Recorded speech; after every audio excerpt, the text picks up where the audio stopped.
शादीशुदा लोगों के लिए एक सीख। पत्नी ने न जाने क्या किया था कि पति ने उसे एक के बाद एक कई थप्पड़ जड़ दिए।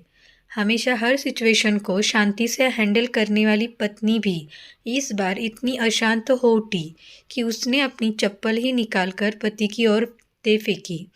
चप्पल पति के बालों को छूते हुए निकल गई। ये किस्सा यहीं पर खत्म हो सकता था, मगर पति ने इसे अपनी मर्दानगी का विषय बना लिया और बात बद से बदतर होती चली गई। रिश्तेदारों ने भी आँख में घी का काम किया। किसी ने कहा, जो औरत अपने पति को चप्पल से मार सकती है वो ना ही तो वफादार हो सकती है और ना ही पतिव्रता।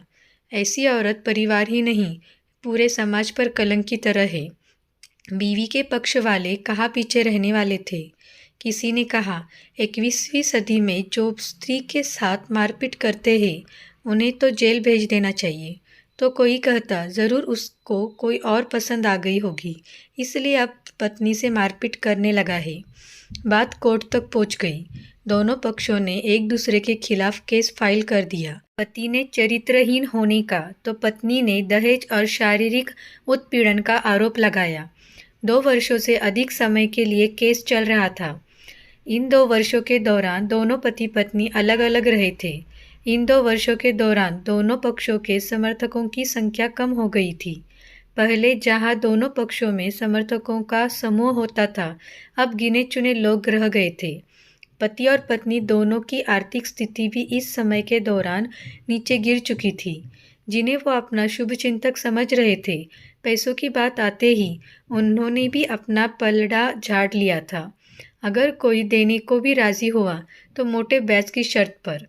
आखिरकार वही हुआ जो सब चाहते थे, तलाक। हर कोई खुश था, दोनों पक्षों के रिश्तेदार, उनके माता पिता और दोनों के वकील।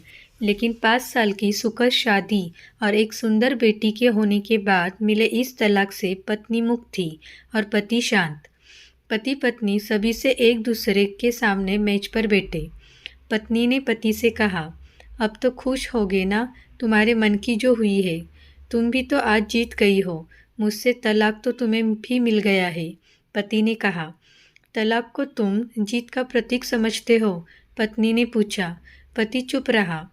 थोड़ी देर की शांति के बाद पति ने कहा, मुझे तुम्हें 5 लाख रुपए अभी और हर महीने 8,000 देने का आदेश है। अभी मेरे पास पैसे नहीं हैं, इसलिए मतलब मेरा जो सिटी में फ्लैट है उसे तुम्हारे नाम कर देता हूँ। पत्नी बोली, लेकिन उस फ्लैट की कीमत तो 18 लाख की है। हाँ, लेकिन हमारी बेटी तुम्हारे साथ है और आगे जाके उसके खर्चे भी बढ़ेंगे, तुम्हें थोड़ी आसानी होगी। पति ने कहा, नहीं, मुझे सिर्फ 5 लाख ही देना और तुम हर महीने 8,000 तो देने ही वाले हो। मैं मैनेज कर लूँगी। अगर 5 लाख नहीं है तब भी कोई बात नहीं, पत्नी बोली। दोनों फिर शांत हो गए। पति सोचने लगा, कितनी भोली और समझदार है ये औरत, जो कुछ समय पहले तक मेरी पत्नी थी और अब अनजान। ये वही है जो कम से कम खर्चे में घर चलाती और पैसे बचाकर मेरे जन्मदिन और बर्थडे पर हमेशा मेरे लिए नए कपड़े खरीद लाती। कभी बीमार भी हो जाती तो पैसे बचाने के लिए मुझे मालूम न होने देती और घरेलू नुस्खों से अपना इलाज कर लेती। मगर घर में कोई और बीमार होता तो तुरंत डॉक्टर के पास लेकर जाती। मेरी ही मति मारी गई थी। मैं ही अपनी झूठी मर्दानगी के चक्कर में इतनी बड़ी गलती कर बैठा। पत्नी के दिमाग में भी उथल पुथल चल रही थी। अभी भी वैसा का वैसा ही है। पहले भी खुद से ज़्यादा हमारे बारे में सोचता था और अब भी वही कर रहा है। ये वही आदमी है जो मुझे एक्सीडेंट से बचाने के लिए खुद मोटरसाइकिल के आगे कूद पड़ा था और अपनी उंगली तुड़वा बैठा था। पता नहीं कौन सी मनहूस घड़ी में मैं झगड़ा कर बैठी।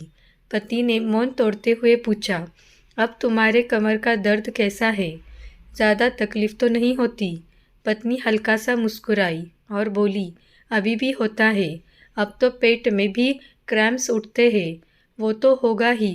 तुम योगा या कसरत भी तो नहीं करती हो। तुम बताओ, तुम्हारा अस्थमा कैसा है? आप भी दौरे पड़ते हैं? पत्नी ने पूछा। हाँ, पड़ते हैं, पहले से ज़्यादा, क्योंकि अक्सर इन्हेलर भूल जाता हूँ। याद दिलाने के लिए तुम जो नहीं हो अब, पति बोला। पत्नी की आंखों में आंसू आ गए। वो बोली, तुम्हें मेरे चरित्र पर सवाल नहीं उठाने चाहिए थे, तो ये परिस्थिति आती ही नहीं। हाँ, मैं जानता हूँ, तुम बहुत अच्छी हो। मुझसे गलती हो गई, बहुत बड़ी गलती। मैं लोगों के बहकावे में आ गया था, पति बोला।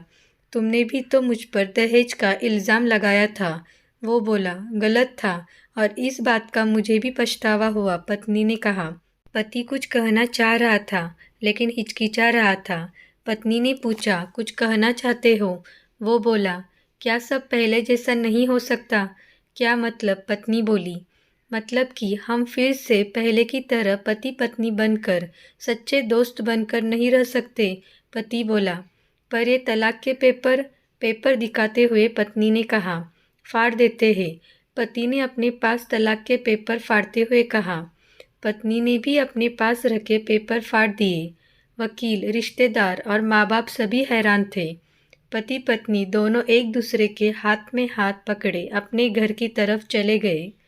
अगर आपको ये कहानी अच्छी लगी हो तो इसे लाइक कीजिए, शेयर कीजिए और चैनल को सब्सक्राइब कीजिए।